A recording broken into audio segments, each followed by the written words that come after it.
हमने कई मूवीज में देखा है कि कैसे पृथ्वीवासी पृथ्वी से बाहर दूसरे ग्रहों पर जाकर बस्तियां बसाते हैं, और हमारा भी कुछ यही सपना है कि हम अपने चंद्रमा और मंगल ग्रह पर बस्तियां बसाएं।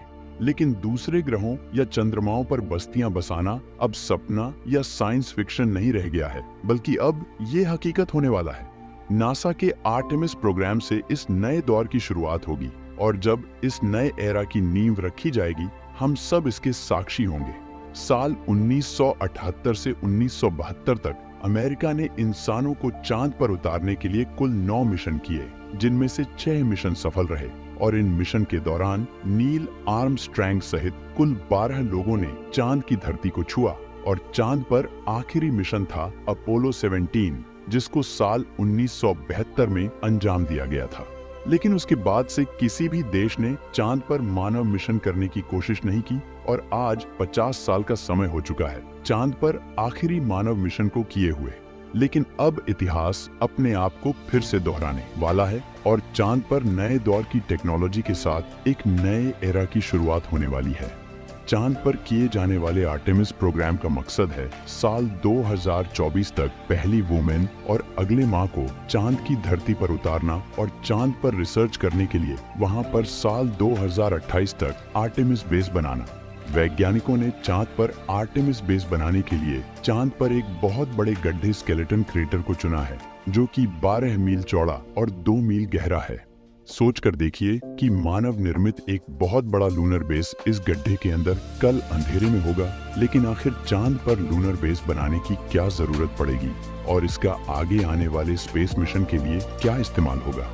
वेल, चांद पर गोल्ड, प्लैटिनम और अन्य रेयर अर्थ मेटल्स का खजाना है, लेकिन किसी भी बाहरी कॉस्मिक बॉडी पर जो सबसे बड़ा खजाना होता है वो है पानी।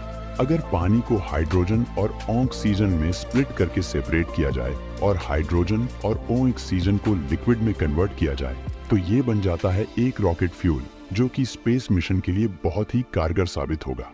पृथ्वी से लॉन्च किए गए किसी भी स्पेसक्राफ्ट को चांद पर जाकर फिर से रिफिल किया जा सकेगा। वैज्ञानिक मानते हैं कि स्केलेटन क्रेटर की गहराई में पानी बर्फ के रूप में दफन है। अगर वहां पर पानी का बहुत बड़ा भंडार मौजूद है, तो वो फ्यूल का बहुत बड़ा रिसोर्स बन सकता है। नासा का मानना है कि चांद पर 600 मिलियन से लेकर 1 बिलियन मेट्रिक टन तक लूनर आइस मौजूद है, जो कि भविष्य में किए जाने वाले मानव मिशनों के लिए बहुत बड़ा खजाना है। अगर हम इस पानी को अच्छी तरह से हार्वेस्ट कर पाए, तो चांद मंगल ग्रह की यात्रा के लिए एक फ्यूल स्टेशन का काम कर सकता है। लेकिन ये सब इतना आसान नहीं रहने वाला।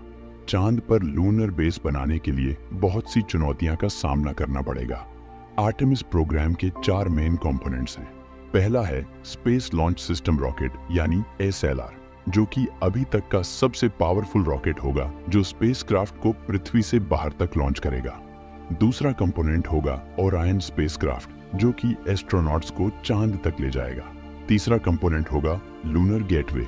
ये एक तरह का छोटा स्पेस स्टेशन होगा, जो कि चांद के चारों ओर चक्कर लगा रहा होगा।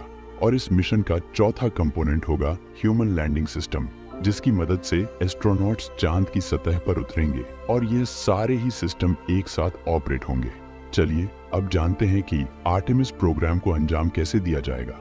आर्टेमिस प्रोग्राम के पहले ही मिशन में एस्ट्रोनॉट्स को चांद पर नहीं उतारा जा सकता, क्योंकि ऐसे मिशन में बहुत ज्यादा रिस्क होता है। किसी भी मानव मिशन को अंजाम देने से पहले यह सुनिश्चित करना जरूरी होता है कि चांद पर भेजने और वहां से वापस लौटने में जिस टेक्नोलॉजी का उपयोग हो रहा है, वो टेक्नोलॉजी ठीक से काम कर भी रही है या नहीं। इसीलिए वैज्ञानिक अनमैन्ड मिशन करते हैं। जब उनमें सफलता मिल जाती है, तब जाकर इंसानों को भेजने का रिस्क लिया जाता है, और उनमें उन्हीं रॉकेट्स और टेक्नोलॉजी का इस्तेमाल किया जाता है जो अनमैन्ड मिशन को अंजाम दे चुकी होती हैं। ऐसा ही वैज्ञानिकों ने चांद पर इंसानों को उतारने के लिए अपोलो प्रोग्राम में किया था। अपोलो 4, 5 और 6 इन 3 अनमैन्ड मिशन को सबसे पहले अंजाम दिया गया था। उसके बाद अपोलो 7, 8, 9 और 10 मिशन को अंजाम दिया गया, जिसमें एस्ट्रोनॉट्स तो थे, लेकिन उन्हें चांद पर उतारने के लिए लैंडर मौजूद नहीं था। मतलब इन मिशन में एस्ट्रोनॉट्स को चांद पर उतरने के लिए नहीं भेजा था, बल्कि उन्हें केवल सभी सिस्टम्स को टेस्ट करने के लिए भेजा गया था। अपोलो 7, 8, 9 और 10 मिशन में एस्ट्रोनॉट्स चांद पर गए तो थे, लेकिन वो चांद के ऑर्बिट में घूमकर फिर से वापस आ गए।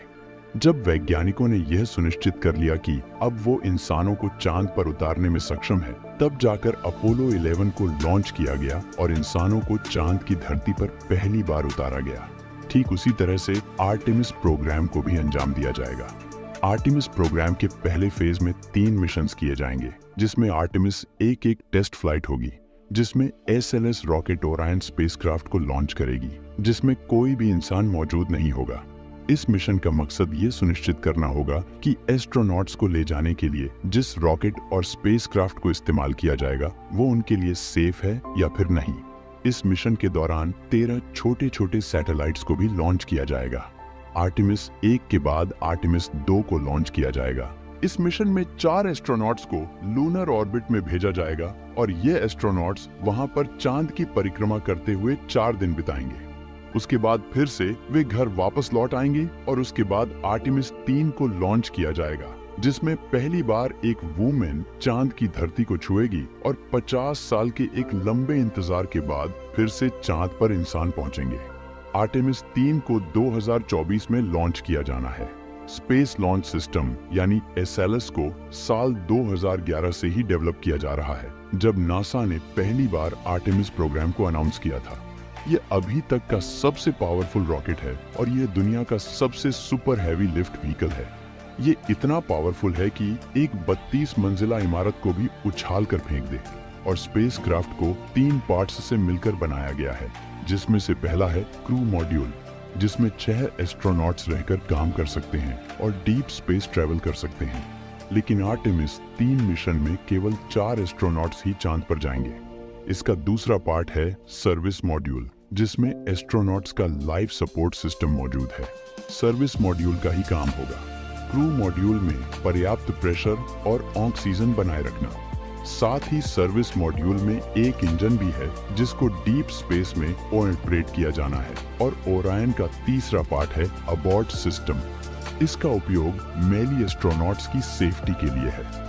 अगर बाय चांस लॉन्च से लेकर पृथ्वी के ऑर्बिट में प्रवेश करने तक मिशन में कोई गड़बड़ी होती है तो एस्ट्रोनॉट्स इस अबॉर्ट सिस्टम की मदद से अपनी जान बचा पाएंगे।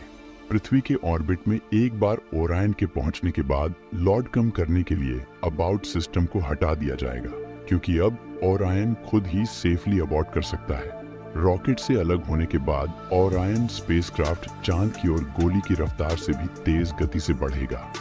आर्टेमिस प्रोग्राम को नासा अकेले अंजाम नहीं देने वाला, बल्कि इस मिशन में कुछ अंतरराष्ट्रीय और प्राइवेट कंपनियां भी सहयोगी होंगी और स्पेसक्राफ्ट चांद तक तो पहुंच जाएगा, लेकिन ओरायन अपने साथ चांद पर उतरने के लिए लैंडर को नहीं लेकर जाएगा। इसीलिए स्पेसएक्स इस मिशन के पहले ही चांद के ऑर्बिट में ह्यूमन लैंडिंग सिस्टम को प्लेस कर देगा और जब ओरायन स्पेसक्राफ्ट चांद के ऑर्बिट में पहुंच जाएगा तब वहां पर पहले से मौजूद ह्यूमन लैंडिंग सिस्टम के साथ डॉक करेगा।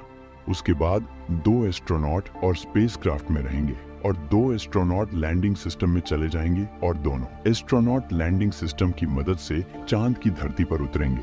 तब तक ओरायन स्पेसक्राफ्ट चांद के चक्कर लगाता रहेगा। एस्ट्रोनॉट्स 1 हफ्ते तक चांद की सतह पर रहकर रिसर्च करते रहेंगे। उसके बाद वो वापस ओरायन पर पहुंच जाएंगे और ओरायन का इस्तेमाल करके वो वापस पृथ्वी पर आ जाएंगे। लेकिन आर्टेमिस प्रोग्राम यही खत्म नहीं होगा, बल्कि यह तो एक नए एरा की शुरुआत होगी। दरअसल भविष्य में चांद पर इंसानी बेस बनाने के लिए सबसे पहले चांद के ऑर्बिट में एक छोटा सा स्पेस स्टेशन बनाया जाएगा जो चांद के ऑर्बिट में घूमता रहेगा।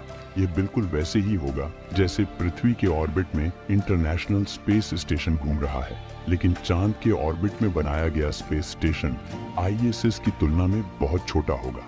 चांद के ऑर्बिट में बनाए जाने वाले स्पेस स्टेशन का नाम होगा गेटवे, जो कि भविष्य में चांद पर किए जाने वाले मानव मिशनों के लिए बहुत उपयोगी सिद्ध होगा। आने वाले मिशन में पृथ्वी से आने वाले स्पेसक्राफ्ट गेटवे में डॉक करेंगे और एस्ट्रोनॉट्स यहाँ पर कुछ दिन रुककर अपनी रिसर्च भी करेंगे। और इस गेटवे में पहले से ही लैंडिंग सिस्टम मौजूद होगा जिसका इस्तेमाल करके वो चांद की सतह पर उतरेंगे और इसी के द्वारा वो वापस गेटवे पर लौट आएंगे। इस गेटवे की मदद से साल 2028 तक चांद पर एक लूनर बेस बनाया जा चुका होगा और भविष्य में मंगल ग्रह पर उड़ान भरने के लिए चांद के इसी लूनर बेस का अहम योगदान रहेगा। दोस्तों, हम बहुत लकी हैं कि स्पेस के इस नए एरा की शुरुआत के हम साक्षी बनेंगे। तो दोस्तों, इस वीडियो में बस इतना ही। वैसे आप हमारा ये वीडियो कौन से शहर से देख रहे हो, हमें कमेंट करके जरूर बताएं। अगर आपको ये वीडियो अच्छा लगा हो तो इसे लाइक करें और ऐसे ही वीडियो के लिए चैनल को सब्सक्राइब करें। साथ ही बेल आइकॉन दबाएं